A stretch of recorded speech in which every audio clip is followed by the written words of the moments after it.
दोस्तों, कई बार मेरे पास ऐसे पेशेंट आते हैं जिनको प्रॉपर सेक्सुअल नॉलेज न रहने की वजह से या उनको प्रॉपर एज में सेक्सुअल एजुकेशन न मिलने की वजह से उन्हें अपने बॉडी के बारे में, एक दूसरे के शरीर के बारे में जो भी इरोजनस पॉइंट्स रहते हैं या इरोजनस जोन रहते हैं जो हमें स्टिमुलेट करते हैं, जो हमें आनंदित करते हैं, जो हमें ऑर्गेजम तक लेके जाते हैं, ये पॉइंट्स के बारे में उन्हें कुछ भी पता नहीं होता है। इसकी वजह से उनके सेक्सुअल लाइफ में बोरिंग सा हो जाता है, रूटीन सा हो जाता है और कहीं ना कहीं हमें सेक्सुअल डिस्फंक्शंस जैसी बीमारियां हो जाती है। चलिए तो दोस्तों, इसी सब्जेक्ट को लेके आज मैं आपके सामने साइंटिफिक फैक्ट रखने की कोशिश कर रहा हूँ।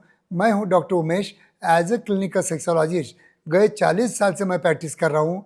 दोस्तों, अगर सही में मेरे साइंटिफिक वीडियो आपको अच्छे लगते होंगे तो लाइक कीजिए, शेयर कीजिए, मेरे चैनल को सब्सक्राइब कीजिए ताकि डेली आपको 2 वीडियो मिल सकते हैं। दोस्तों, आज का जो हमारा टॉपिक है कि what is the erogenous zone, उसको अपने सेक्सुअल लाइफ में क्यों इम्पोर्टेंस है। दोस्तों, each and every body part जो हमें ईश्वर ने दी है, इनके जो स्टिमुलेशन जो रहते हैं वो सबके दोनों के बॉडी के अलग अलग होते हैं। दोनों के बॉडी के पॉइंट अलग होते हैं, स्मेल अलग होती है, टॉक अलग होता है, बॉडी लैंग्वेज अलग होती है। तो इसलिए हमें ये समझना होता है कि कौन से लेडीज़ के पार्ट्स को हमें प्रॉपर स्टिमुलेट करें तो उनको अच्छा मज़ा आता है, उनको ऑर्गेज़म आता है। या स्त्रियों को भी समझना होगा कि पुरुषों के कौन से पार्ट को उन्होंने सहलाया तो उनको मज़ा आता है या उनको ऑर्गेज़म मिलता है या उनको सेक्सुअल एक्टिविटी में उनको आनंद मिलता है। तो ये दोनों को एक दूसरे को समझना बहुत ज़रूरी होता है। अगर जब तक ये आप इरोजनस पॉइंट्स या ये नहीं समझोगे, ये प्रैक्टिस करके आपको करना होगा, ये जब तक नहीं समझोगे तब तक आपका सेक्सुअल जो लाइफ है वो रूटीन या बोरिंग सा हो सकता है। तो दोस्तों, जैसा हम हमेशा कहता हूँ कि सेक्सुअल एक्टिविटी करने से पहले जो हम फोर प्ले करते हैं, वो फोर प्ले का जो महत्व है वो इरोजनस जोन को स्टिमुलेट करके आपको दोनों को भी ऑर्गेज़म तक जाना होता है। ऑर्गेज़म आप तो समझते हो, जिसको हम परम सुख समझते हैं या उच्च बिंदु बोलते हैं, कि जिसकी वजह से हमें उसमें से आनंद मिलता है और वापस हमें सेक्सुअल एक्टिविटी करने की हमें और इच्छा होती है। तो दोस्तों, ये फोर प्ले में इरोजनस जोन समझ के उसको स्टिमुलेट करके आगे बढ़ना होता है, ये आपको समझना होता है। दूसरी बात, आफ्टर प्ले। आफ्टर प्ले क्या करता है? आफ्टर प्ले आपका दोनों का बॉन्डिंग अच्छा करता है।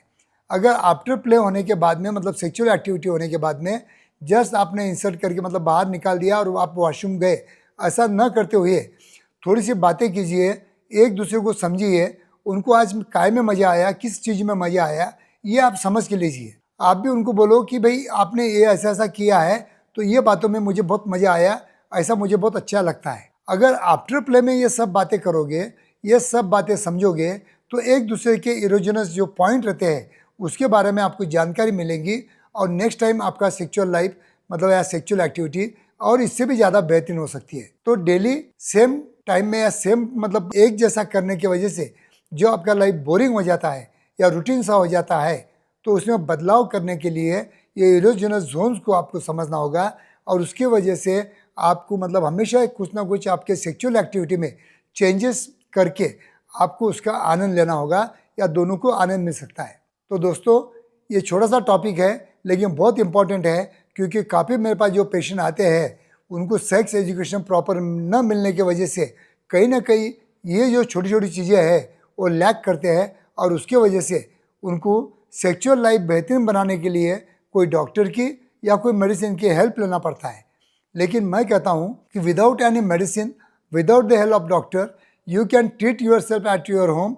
बट अगर थोड़ा सा शांत दिमाग से अगर सोच के अगर आप सेक्सुअल एक्टिविटी करते हो तो डेफिनेटली सेक्सुअल एक्टिविटी में कोई आपको प्रॉब्लम नहीं आ सकते हैं। थैंक यू दोस्तों।